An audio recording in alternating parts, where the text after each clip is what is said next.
지금부터 우리 문재인 후보님의 안보 철학과 국방 정책에 대해서 저희들이 소중한 말씀을 듣는 시간을 갖겠습니다. 네, 안녕하십니까. 반갑습니다. 저의 안보 철학 국방 정책 구상을 오늘 말씀드리게 돼서 기쁩니다. 안보 없이는 나라도 존재할 수 없습니다. 특히 북한의 군사적 위협과 주변 강대국들의 치열한 경쟁의 팀바구니에서 국익을 보호하고 국력을 키워나가려면 국방이 튼튼해야 합니다. 이명박 정부는 평화에도 실패했고 안보에도 무능했습니다. 2010년 천안함과 연평도 포격 사건을 거치면서 이명박 정부의 안보 무능이 획일하게 드러났습니다. 젊은 병사들의 아까운 생명이 희생이 됐고 국민들은 전쟁의 불안에 떨었습니다. 세계 유일의 분단 국가인 우리에게 평화는 생존이고 미래입니다. 평화를 위해서 안보가 필요합니다. 저는 대통령이 되면 국토를 방위하고 국민의 생명과 재산을 보호하는 데 필요한 수준의 국방력을 확보해 나갈 것입니다. 그리고 다른 한편으로 남북 간의 평화와 공동 번영의 길을 군사적으로 보장하기 위해 적극적으로 북한과 군사 대화를 추진하겠습니다. 제가 대통령이 되면 국방 분야에서 다음의 사항들을 추진해 나가겠습니다.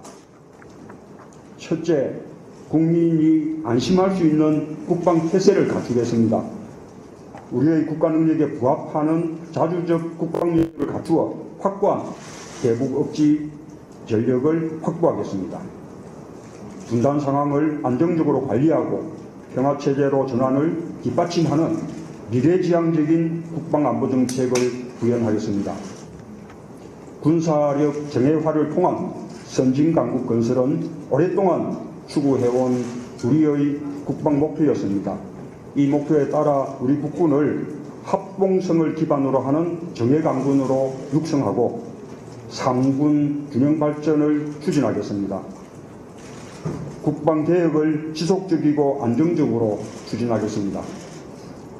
둘째, 2015년 전시작전 통제권 전환을 차질 없이 추진하겠습니다. 이를 계기로 국방 능력을 획기적으로 강화시켜서 안보를 더욱 튼튼히 하겠습니다. 한미 동맹 관계는 더욱 공고하고 성숙하게 발전될 것입니다. 주변 국가들과의 안보 협력 관계도 균형 있게 발전시켜서 동북아 안보 협력을 강화하고 평화 선도 국가로서 우리나라의 위상을 높이겠습니다. 2015년이면 우리 군은 6.25 전쟁 이후 처음으로 전시작전 통제권을 가지게 됩니다. 한반도 정세를 우리가 주도적으로 이끌어 나가게 되는 만큼 군 선진화를 위한 역사적인 책무는 막중합니다. 전시작전 통제권을 제대로 행사할 능력을 갖춘 선진강군을 이룩하기 위해 모두 힘을 합쳐야 합니다. 책무가 막중한 만큼 국방자문단 여러분들의 적극적인 국방정책 자문을 부탁드립니다. 셋째, 이 땅의 부모들이 안심하고 자식을 군대에 보낼 수 있는 평화로운 안보 환경을 조성하겠습니다. 앞으로 우리 병사들의 생명이 희생당하는 일은 다시는 발생하지 않을 것입니다. 남북은 2004년 6월 남북 장성급 회담에서 서해 일대와 군사 공개선에서 초보적인 신뢰를 구축하기로 합의했습니다. 2007년 2차 국방장관 회담에서는 군사 공동위원회를 운영하기로 합의했습니다. 저는 이와 같은 남북 간의 군사적 합의를 전면적으로 실천하겠습니다. 앞으로 서해 일대와 군사 분계선에서의 긴장은 사라질 것입니다. 특히 안보 정책을 추진하는 과정에서 초당적으로 협력하겠습니다. 안보 정책과 대북 정책에 대해 야당과 협의하고 정보를 공유하겠습니다. 국민 대통합을 기반으로 한 안보정책과 대북정책을 추진하겠습니다. 넷째, 서해 북방 한계선을 확고하게 지키면서 동시에 긴장 완화를 위한 조치들을 확실히 추진해 나가겠습니다. 서해 북방 한계선은 1992년 남북 기본합의서에서 합의한 바와 같이 남북 간의 해상 불가침 경계선입니다. 민주정부는 두 차례의 서해 해전을 겪으면서도 북한의 NLL 도발을 결코 용납하지 않았고 NLL 해역에서 국군의 압도적 전력을 확보하였습니다. 저는 대통령이 되면 민주정부의 NLL 수호지를 발전적으로 개선하여 서해에서 북한의 어떤 도발도 용납하지 않는 확고한 안보 능력을 갖추겠습니다. 그러한 안보 능력을 바탕으로 서해상에서의 군사적 대결을 종식시키고 평화 정진을 위한 대화에 적극적으로 나서겠습니다. 과거 참여정부는 북한과 군사회담을 통해 서해상에서의 우발적 충돌을 방지하는 체계를 수립하였습니다. 그 결과 참여정부는 5년간 북방 한계선에서는 물론 휴전선에서도 단 한 차례의 군사적 충돌이 발생하지 않았습니다. 군인이건 민간인이건 남북 간의 군사적 충돌로 인한 희생자가 단 한 사람도 발생하지 않았습니다. 우리가 주목해야 할 점은 현 정부의 안보 무능을 틈타 서해에서 천안함 침몰과 영평도 도발이 벌어졌다는 점입니다. 서해의 안전을 위해 과거보다 훨씬 세심한 관리와 노력이 절실해진 것입니다. 저는 한치의 빈손도 없이 서해의 안보를 관리함으로써 다시는 불행한 사건이 재발하지 않도록 하겠습니다. 2007년 14 남북 정상선언에서 서해의 분쟁을 항구적으로 차단하고 경제적으로 공동의 이익을 취할 수 있는 길을 마련하였습니다. 서해 평화협력 특별지대가 바로 그것입니다.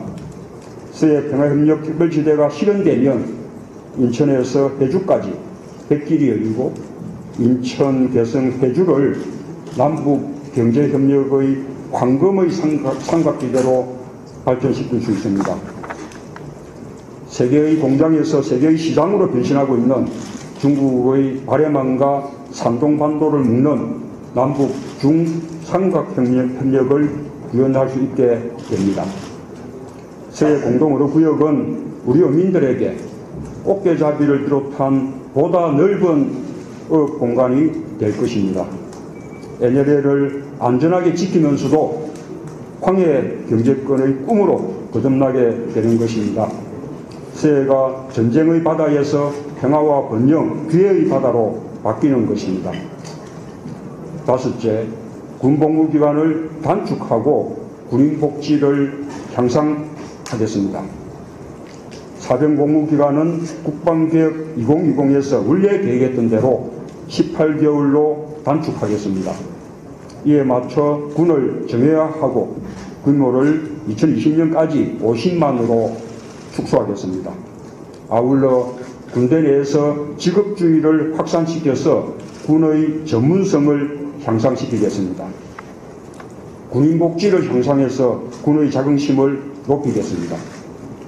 전역자들이 전역 후에 취업과 경제적 어려움에 직면하지 않고 안정적으로 사회에 정착할 수 있도록 지원을 강화하겠습니다. 40세 전후에 전역하는 장교나 부사관이 민간산업체에서 연수를 받은 뒤 취업할 수 있도록 군산업 연수 체계를 제도화하겠습니다.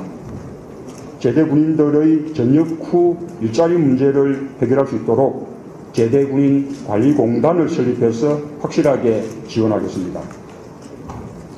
이 자리에 참석하신 예비역 장성들과 제왕군인 여러분, 안보와 평화를 지키기 위해 묵묵히 애써오신 국방관계자 여러분, 대통령의 가장 큰 책무는 국민의 생명과 안전을 지키는 일입니다. 저는 대통령이 되면 국군 통수권자로서 헌법이 부여한 국토방위의 책무에 한치도 소홀함이 없을 것입니다. 확고한 대북 억지력을 기반으로 평화와 번영의 통일 한반도로 가는 문을 활짝 열겠습니다. 감사합니다.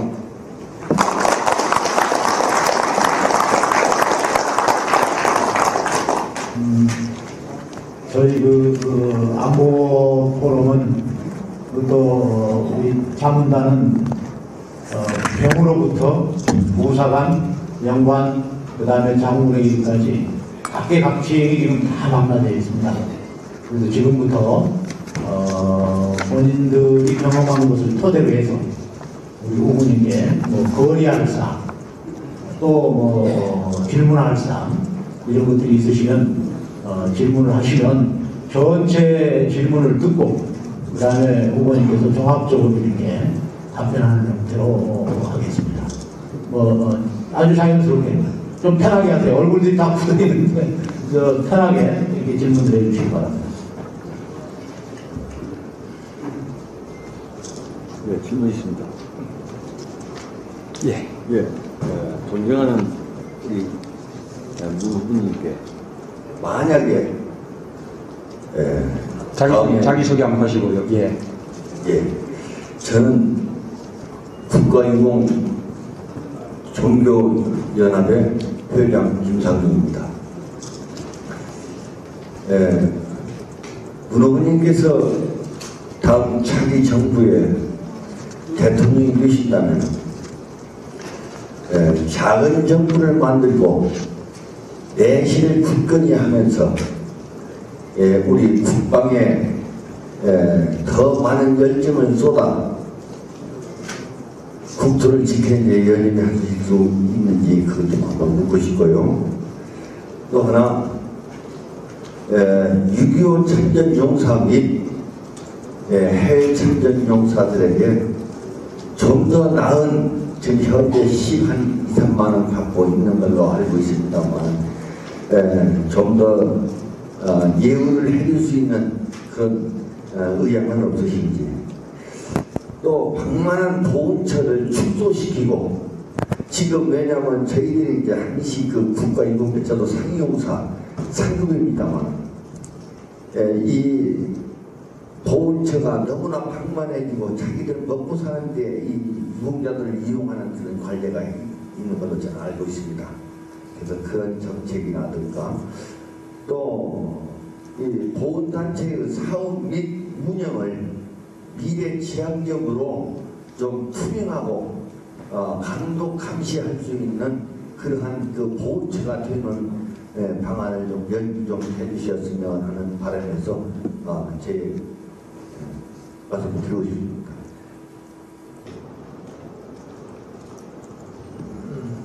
또 다음 첫 번째 하실 분이 워낙 질문을 많이 하셔가지고 하여튼 좋습니다.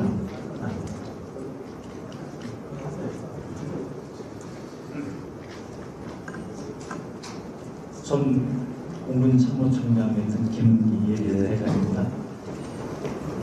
오늘 아주 정책 발표 튼튼한 국방에 대해서 말씀해 주셔가지고 대단히 감사를 드립니다. 후보님께서 말씀하신 5개의 문에 대해서 말씀을 하셨는데, 국방과 관련된 문제를 보면 평화와 공존의 문제에 대해서 말씀을 하신 걸로 기억을 합니다. 그 평화와 공존의 문을 어떻게 열어갈 것인가, 제가 그만 생각을 해보니까 그 열쇠는 상생과 형평이 아닐까 하는 생각이 들었습니다.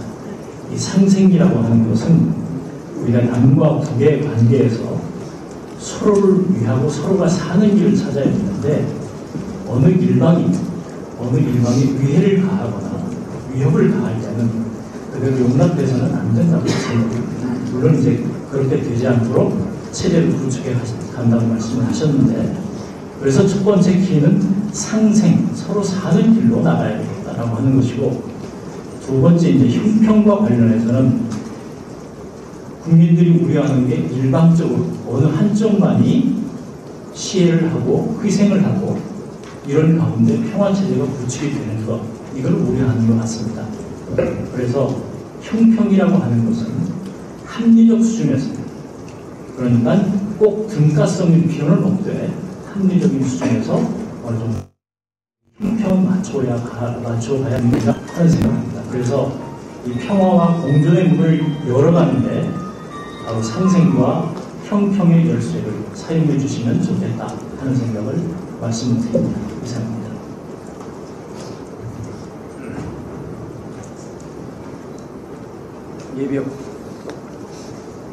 예비역 군장 이봉원입니다. 부모님께서는 누구보다도 군대 생활을 확실히 하셨고 또 군에 대해서 많은 이해를 하시는 분으로 알고 있습니다. 그런데 일부 국민들은 고정관념과 또 이해 부족으로 야당이 집권하면 안보가 불안하다는 우려를 하고 있고 또 이러한 불안 심리를 조장하는 측도 있습니다. 그렇기 때문에 오늘 후보님께서 명확한 안보 의지를 표명하심으로써 우리 국민들이 많은 안심을 하실 것으로 확신합니다. 저는 한 가지만 건의드리겠습니다. 우리 국방개혁 2020이 계획은 화려했습니다. 그러나 실천을 중간 평가해 볼 때 실망스러운 것이 한두 가지가 아닙니다. 지난 8월 29일 날 국방계획 2030에 대해서 발표를 한 게 있습니다. 많은 수정을 해서 발표를 했는데 이것은 첫째, 현 정부가 국방계획을 실패했다는 것을 증명하는 것이고 두 번째는 정권 만기 계획을 발표함으로써 차기 정부에 부담을 줬을 뿐 아니라 또 책임을 같이 넘기는 그런 문제가 형성이 되었습니다. 그래서 현 국방계획을 대대적으로 수정해서 신국방계획을 다시 만들어서 그 계획이 확실히 추진될 수 있도록 그렇게 해 주실 것을 권유드립니다. 이상입니다.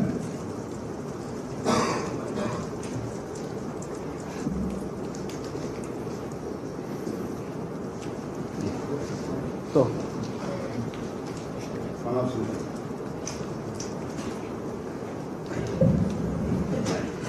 오늘 안보정책 간담회에서 이렇게 후보님을 만나 뵙게 돼서 대단히 반갑습니다.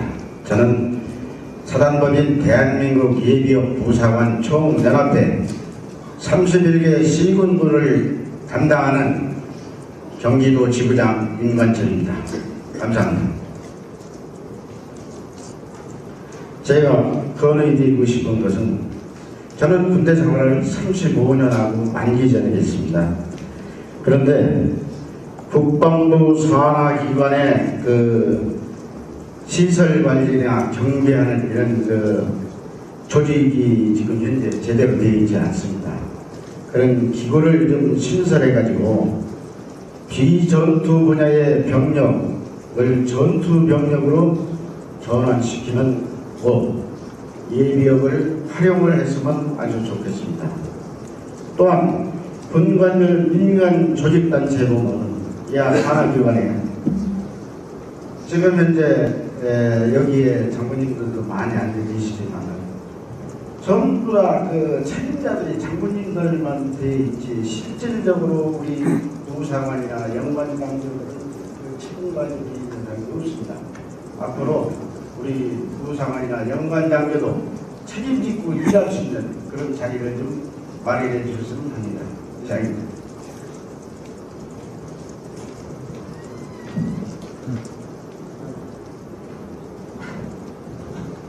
네.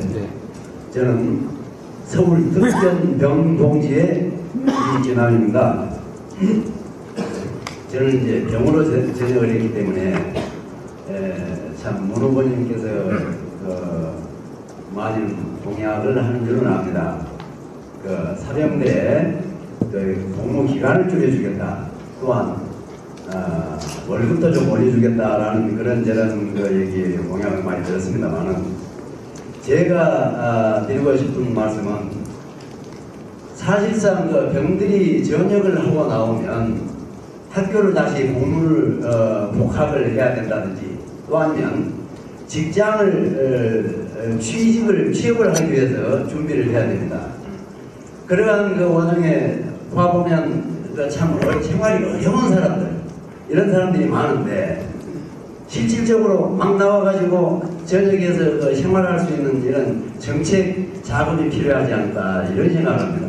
월급도 올려주는 것도 좋지만 차라리 조금씩이라도 비축해서 정부에서 퇴직금식으로 이 사람들이 나와서 바로 1기분 학교 등록금을 낼 수 있는 정도가 된다든지 또 아니면 그 정착을 할 수 있는 이런 퇴직금식으로 이런 정착자금을 좀 줬으면 어떨까 이런 생각을 하고 있습니다. 예, 아무튼 감사합니다. 간단하게 이렇게 질문을 드리랍니다.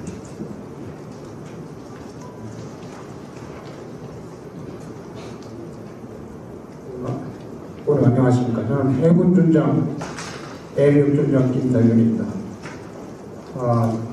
참, 오늘께서 안보에 대한 확고한 의지를 국민들한테 소상히 밝히고 해서 그야말로 안심이 되게끔 하는 그런 생각이 듭니다. 특히 저는 1999년 6월 15일 날 여러분 기억하시겠습니다만 제1차 연평해전이 있습니다. 6.25 전쟁 이후에 처음으로 남과 북이 이 정규군이 싸움한 것은 처음이었습니다.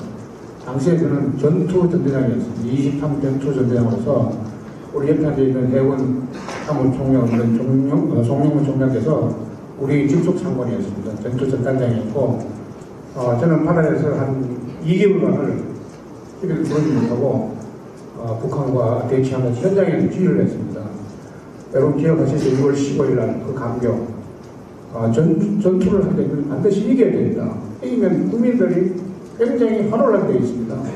여러분 아시겠지만 2차, 3차 우리 고속병이 침몰이 되고 또 천안함이 격침이 되고 또 그 위에 연평도가 포격을 당하고 또 여러 수십 번의 그 NLL을 무력화시키게 했던 의도로 어선이라든지 북한 쪽에서 이렇게 내보내고 하는데 저는 이 부분에 대해서는 확고하게 만일에 앞으로 도발하게 되면 무조건 도발을 하게 되면 이겨야 되고 도발을 하기 이전에 도발하지 않도록 어떤 강호가 필요할 것으로 생각이 되고 여기 지금 현재 빠져있는 것 같은데 북한은 여러분 알다시피 핵 문제를 가지고 굉장히 놀이를 하고 있는 것 같습니다. 그래서 북한 핵에 대해서는 분명한 이 마련 올마다 부모님께서 분명히 국민들이 안심할 수 있도록 언급을 한번 해줬으면 좋겠다는 생각입니다.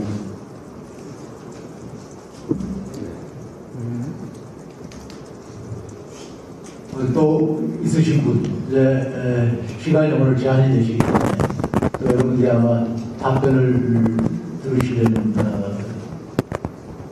시간이 있기 때문에 꼭 있으신 분 한 분 더 간단하게. 네. 예비역 육군중장 성임입니다. 문 후보님은 제가 예수코엔 같이 실물 보기는 처음입니다. 퍼스트 임프레션이 후보님 특유의 훈훈함과 너그러움이 제 마음에 닿고 그제 따뜻한 것이 주변에 걸치는 전달되는 것입니다. 한 가지만 건의를 드리겠습니다. 안보에는 말씀하신 바와 같이 여야가 따로 없다고 생각을 합니다. 또 후보님께도 금전 그런 방면으로 지금 하고 계시고 그리하여 후보님께도 그 국민들과 어떤 친숙감을 더하기 위해서 또한 이벤트식 그 행사를 했으면 좋지 않겠는가 하는 생각이 듭니다. 예를 들면 안보 현장의 땅굴이라든가 독도를 방문하신다든가 또 한일과는 문제 아니면 10월 5일날 싸이가 이군단 갔죠. 이군단 이국 공연을 했는데 같이 가가지고 그때 말춤을 췄으면 참 좋겠다. 그래서 그런 이벤트식 행사를 하면 참 좋겠다는 것입니다. 이상입니다. 네, 하여튼 오늘 좋은 질문들 많이 감사하고요. 전체적으로 종합해서 후보님의 말씀을 마무리를 겸해서 이렇게 듣도록 하겠습니다. 예, 좋은 말씀들 감사합니다. 우리 아까 작은 작은 정부 말씀을 하셨는데요. 저는 일반적으로는 작은 정부라는 것이 꼭 맞지 않다고 생각합니다. 오히려 우리가 공공 서비스가 많이 부족하거든요. 외국의 복지 선진국에 비하면. 그래서 이 공공 서비스를 제대로 하려면 작은 정부라는 것에 너무 구애되지 말고 오히려 해야 될 일을 할 수 있는 정부를 만드는 것이 필요하다고 봅니다. 그러나 군대는 지금까지 우리가 징병한 그 일반 사병에 의존하는, 그래서 60만이 훨씬 넘는 그런 병력수 중심으로 이제 군대를 운영해 왔는데, 그 부분은 앞으로 우리 병력 자원도 줄어들기 때문에 우리 그 군대 병력 수는 아까 50만 명 수준으로 좀 장기적으로 단계적으로 줄여나가면서 대신에 점점점 직업 군인으로 대체하는, 그래서 좀 더 정예 강군으로 그렇게 전환할 필요가 있다고 생각합니다. 그런 면에서 병력 수라는 면에서 보면 작은 군대, 그러나 그렇게 되려면 또 군 장비의 현대화라든지 선진화라든지 또 군에 종사하는 직업 군인들의 복지라든지 이런 것은 또 대폭도 좋아져야 되기 때문에 이 국방 예산만큼은 결코 또 작은 정부가 아닌 제대로 튼튼한 우리 안보 능력을 갖출 수 있는 그런 예산을 확보해야 되겠다고 생각을 합니다. 아까 6.25 참전용사 그리고 해외 참전용사들에 대한 여러 가지 예우를 말씀하셨는데 6.25 참전용사와 월남 파병 유공자들에 대해서 참전수당을 지급하기 시작한 것이 우리 민주정부 때였습니다. 예, 맞습니다. 그렇죠. 그리고 월남 파병에서도 고엽제 피해를 입은 그 고엽제 피해자들에 대해서 제대로 국가가 보상하기 시작한 것도 우리 민주정부 때이고요. 그래서 그때 시작을 했었는데 그 아주 상징적인 이제 수당으로 지금도 머물러 있죠. 그런 그분들을 더 예우할 수 있도록 수당을 더 높이고 또 이 고엽제 이 계획이 연구가 아주 애매모호한 경우도 많거든요. 그런 분들에 대해서 폭넓게 의료지원 혜택을 줄 수 있게끔 여러 가지 지원들을 확대해 나가겠습니다. 이 보훈처가 방만한 운영도 많이 있다고 말씀하셨는데, 예, 뭐 그런 부분들 좀 잘 챙겨보겠습니다. 그리고 그동안은 이 보훈단체들에 대해서 국가가 직접 해주는 예우가 이런 걸로 부족하니까 이 보훈단체들에 대해서 이런저런 사업권을 주는 방식으로 이 보조들을 했었는데 그런 부분들도 혹시 방만한 부분이 있다면 다시 한번 챙겨보겠습니다. 그리고 이 5개의 문에서 이 평화와 공존의 문, 여기서 상생과 형평이 필요하다는 말씀은 저도 100번 공감합니다. 우선 의도적인 도발이 있다면 당연히 단호하게 대응을 해야겠고요. 또 더 바람직하기로는 아예 그런 도발 자체를 미연에 방지할 수 있도록 우리가 사전에 방비 태세를 좀 확실히 갖추는 것이 필요하고, 또 도발을 엄두를 내지 못하도록 우리가 훨씬 우월한 어떤 억직 능력을 갖추는 것, 그런 것이 필요하다고 봅니다. 이 형평 문제는 이런 부분 때문에 과거에 그것이 남북관계를 아주 획기적으로 발전시켜 나가고 또 우리에게 평화를 주는 그런 아주 좀 뛰어난 대북 정책이었음에도 불구하고 일반 국민들 간에는 이 민주정부 기간 동안의 협력 정책이나 대북 정책이 조금 일방적인 퍼주기가 아니었냐, 이런 이제 비판도 있었다는 걸 잘 알고 있습니다. 그래서 제가 말씀드린 남북경제연합 이런 남북관계 발전 구상은 이제는 우리가 북한을 돕는다 그런 차원이 아니고 남북 간의 경제 협력을 통해서 오히려 우리 경제가 다시 새로운 성장 동력을 찾을 수 있도록 우리 경제에 무슨 도움이 되고 또 북한도 함께 발전시킬 수 있는 그런 방안을 찾자는 것입니다. 우리가 남북 간의 경제 협력의 폭이 넓어져서 이 경제 공동체로 발전해 나가고, 그래서 한반도 경제가 이루어지고 그것을 또 국방 경제, 대륙 경제로 연결시키게 되면 아마 우리나라에게 획기적인 새로운 성장 동력이 마련될 것이라고 봅니다. 그렇게 되면 남북 합쳐서 8천만 시장을 갖추게 되거든요. 우리가 지금 소득이 2만 불 넘습니다만 그렇게 되면 3만 불 소득 시대로 올라가는, 그래서 3만 명 8천만 시장, 세계에서 그렇게 되는 나라가 지금 미국, 독일, 일본밖에 없지 않습니까? 우리가 네 번째로 그 대열로 올라설 수 있다고 생각을 합니다. 그리고 그렇게 우선 우리에게 도움이 되는 그런 대북 정책을 또 펼쳐야만 국민들께서도 지지해주고 도움을 주시리라고 생각합니다. 아까 고정관념에서 야당이 정권을 이렇게 맡게 되면 좀 안보가 불안하다는 그런 이제 걱정들이 있다는 말씀을 하셨는데, 저는 이 부분은 정말 조금 정색으로 말씀드리고 싶습니다. 우리 일반적인 통념이 안보라든지 또 경제 성장이라든지 또 애국이라든지 이런 부분들은 뭔가 조금 더 새누리당이나 뭐 보수적인 쪽이 더 잘할 것 같고, 그 다음에 이제 우리 쪽은 반대로 뭐 평화라든지 또 뭐 복지 분배 뭐 이런 쪽을 좀 더 잘할 것 같고, 이런 이제 조금 고정관념들이 좀 있는 것 같습니다. 그런데 안보만 놓고 한번 보십시오. 제가 아까 말씀드렸습니다만 참여정부 때의 안보와 이명박 정부의 안보를 한번 비교해 보십시오.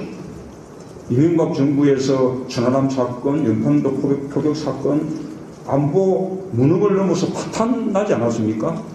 정말로 많은 아까운 우리 젊은 그 목숨들이 희생되지 않았습니까? 참여정부 동안 5년 동안 북한하고 단 한 건도 충돌 없었거든요. 단 한 사람도 그 충돌 때문에 희생된 분이 없지 않습니까? 안보의 결과를 놓고 보더라도 참여정부가 이명박 정부보다는 월등하게 좋았죠. 안보 능력이 저는 저희에게 더 있다고 생각합니다. 경제 성장도요. 요즘 이제 미국에서 속속 연구 결과가 이렇게 나타나고 있는데 미국도 똑같습니다.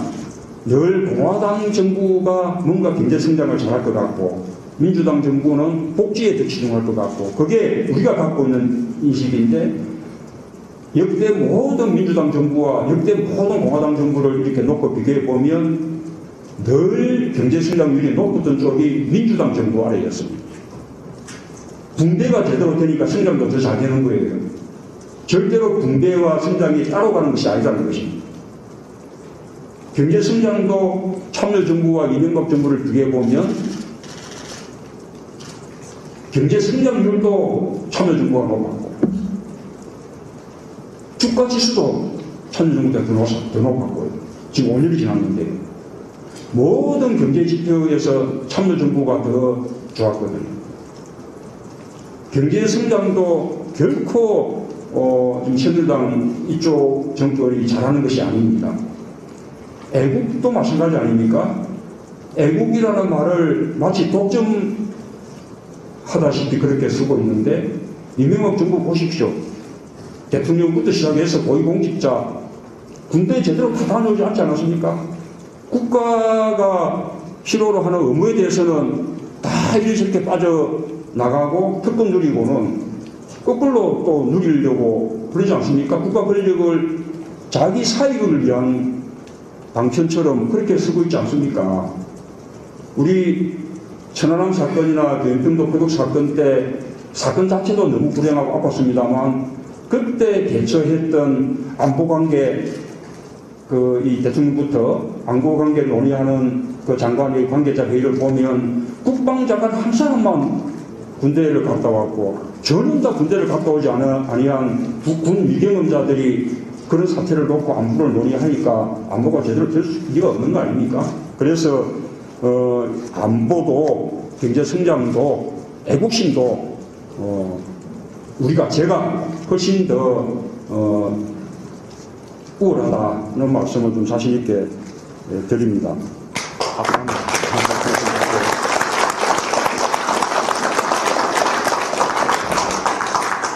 아까 이제 국방개혁 2020 그게 여러모로 이제 아쉬운 점이 많았고 또 신국방개혁 이렇게 필요하다 말씀하셨는데요. 그게 이제 제가 참여정부 5년을 겪고 나서 남는 아주 큰 교훈입니다. 뭔가 하면 이 정부 초기부터 정부 출범하자마자 어떤 개혁 작업들을 시작해 나가야 이 초기에는 국민들이 이 개혁을 지지하고 또 밀어주기 때문에 그 시기에 필요한 계획들을 해 나가야 계획도 되기도 하고 그리고 5년 기간 동안에 충분한 진도를 낼 수가 있는데 참여정부 때 그러지 못했습니다. 국가를 운영하고 난 이후에 국방계획위원회 만들어서 국방계획 방안 만들고 그래서 비전 국방계획 2020 마련해서 시작했을 때는 이미 임기의 후반기에 접어든 때였기 때문에 그때는 우리 계획을 추진할 힘도 많이 떨어지고 그리고 곧바로 임기 말이 되니까 별로 그렇게 진도를 많이 내지 못해서 또 정부 바뀌니까 또 그거 다 흐지부지 되고 변화되고 그래서 이제는 그렇게 해서는 안 되겠다. 우리 아예 후보 시절에 그런 필요한 정책들은 다 구체적으로 실행 방안까지 다 포함해서 다 마련해두고 그리고 대통령이 당선되면 인수위원회 단계에서 그 계획을 확정하고 취임하면 곧바로 실행이 되게끔 그래야겠다는 생각이 듭니다. 그런 면에서 국방지정 면에서는 우리 그 국방자문단 여러분들께서 아예 후보 단계 때부터 좀 이렇게 새로운 국방계획 방안들 마련해 주시면 이 다음 정부의 국방정책 좀 제대로 이렇게 해나가는데 큰 도움이 되지 않을까 그렇게 생각합니다.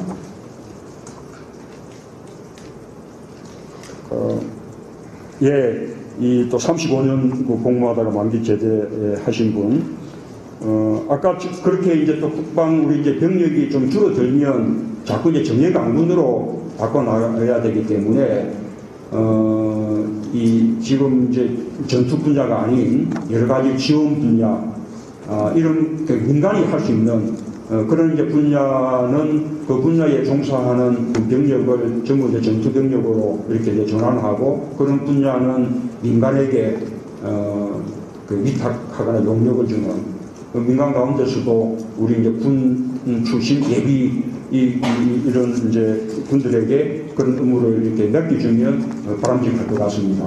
그렇게 강구하겠습니다. 그리고 이 사병들의 처우, 이 복무기간 단축과 함께 이 참여정부 시작할 때 2003년도에 사병 중에 병장 공급이 2만 원 선이었습니다. 저희가 그 마칠 때 그것을 10만 원 선으로 높였거든요. 어떤 해는 50% 이상 가기도 하고 그랬습니다. 이명박 정부 들어서 거의 이제 사병 급여가 더 이상 되지 않고 동결됐죠. 예년도 예산에서는 15% 이상 하겠다 하니 그나마 그래도 이명박 정부 지난 4년보다는 지난 5년보다는 좀 나을지 모르겠습니다. 이렇게 이제 원래 사병들의 급여도 원당초 우리 국방계획 방안에 의하면 금년 2012년 정도에는 아까 10만 원 선까지 올라갔던 병장 급여가 다시 2배 정도로 올라가게끔 연차 계획이 되어 있었는데 그것이 이제 소속된 것입니다. 그래서 사병들의 처우도 이제 대폭 이렇게 늘리겠고요. 학교 요즘은 대학생들이 많으니까 대학 다니다가 군대에 들어왔었다가 다시 이제 복학하게 되는 경사들이 많은데 이런 사람들은 지금 이제 군복무 기간 동안에 대학 학점을 6학점까지 딸 수 있게끔 그렇게 제도가 되어 있는데 그 활용률이 1%도 안 됩니다. 저는 그 군대 복무하는 기간 동안에 적어도 한 학기 학점 정도는 좀 딸 수 있게끔 그렇게 하려고 그러고요. 우리가 이스라엘 같은 나라를 보면 이스라엘도 우리처럼 징병 문제인데 오히려 이 군 복무 기간 동안 그 필요한 여러 가지 교육들을 다 받고 나와서 더 엘리트가 되어서 제대하게 되는 그렇게 운영하고 있지 않습니까? 그래서 이 군복무 끝나고 나면 어디 이 창업을 하거나 취업을 할 때 예를 들면 미국의 뭐 MIT 출신이다 하면 우대 받듯이 군대에서 어느 부서에 복무했다라고 하면 그 전문성을 또 인정받고 할 수 있도록 그렇게 이제 군 복무 기간 동안의 병사들이 자기 개발, 자기 향상이 좀 더 될 수 있도록 그렇게 제도화하겠습니다.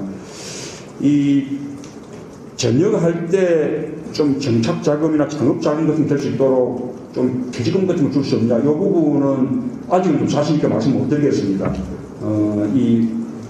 아까 급여를 이렇게 대폭 올린다는 거 하고 이 대폭 인상된 급여를 지급하지 않고 비축해 두었다가 퇴직 때 지급하는 것이 맞을지 이것은 아직 판단이 잘 안 서니까 조금 더 검토를 해보겠습니다. 지금 참여정부 때 했던 것은 유급 지원병 제도를 두가지고 군복무기간이 끝나고 나더라도 본인이 자원하면 120만 원쯤 되는 유급 지원병으로 6개월이든 1년이든 무난한 기간만큼 근무해서 그 기간 동안 급여를 가지고 나와서 대학 등록금이든 창업자금 탈 수 있도록 그렇게 제도화했고 요즘 그것이 이제 전문 화사관 이렇게 더 발전했는데요. 그런 제도는 대폭적으로 조금 확대할 필요가 있을 것 같습니다. 예, 아까 염청의 하여튼 우발적 충돌까지도 이렇게 막아야겠고요. 그 다음에 이제 북한 핵 문제도, 뭐, 절대로 용납할 수 없죠. 당연히 해결해야 되는데, 다만 해결의 방법이 지금 이명박 정부는 북핵 문제 해결해야만, 북한의 핵을 먼저 폐지해야만 대하든 뭐 다른 남북관 발전을 하겠다고 하니까, 북핵 문제도 해결되지 않으면서 남북관계도 파탄나버리는 이런 결과가 되어버렸거든요.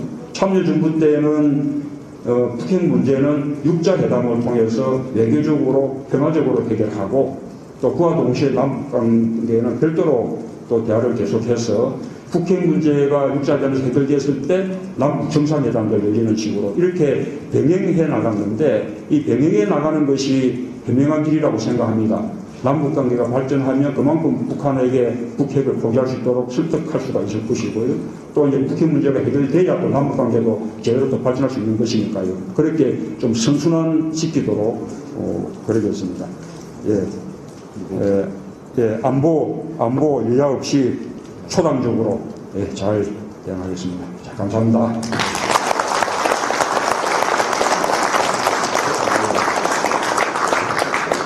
참 오늘 귀한 말씀 많이 들었습니다. 하여튼 국민 모두가 아마 오늘 이 후보님의 안보 철학과 국방 정책을 들음으로써 안심할 수 있는 하루가 된 것 같습니다. 오늘 사실 모처럼 오셨기 때문에 여기 오신 분들이 아마 후보님을 또 뵙기가 어려울 것 같아요. 그래서 제가 후보님께 사진 두 번만 찍어 주십사 하고 제가 요청을 하겠습니다. 그래서 이쪽 뒤에를 배경으로 해서 이쪽에 계신 분들 한 번, 그 다음에 이쪽에 계신 분들 한 번, 뒤에는 생략하겠습니다. 그러니까 양쪽에 계신 분들을 이렇게 파트 나눠서 전체가 다 하면 너무 힘들 것 같고, 그러니까 이쪽부터 나오시고, 이 중앙에 계신 분들 중에서 꼭 찍고 싶으신 분들 나오셔서 같이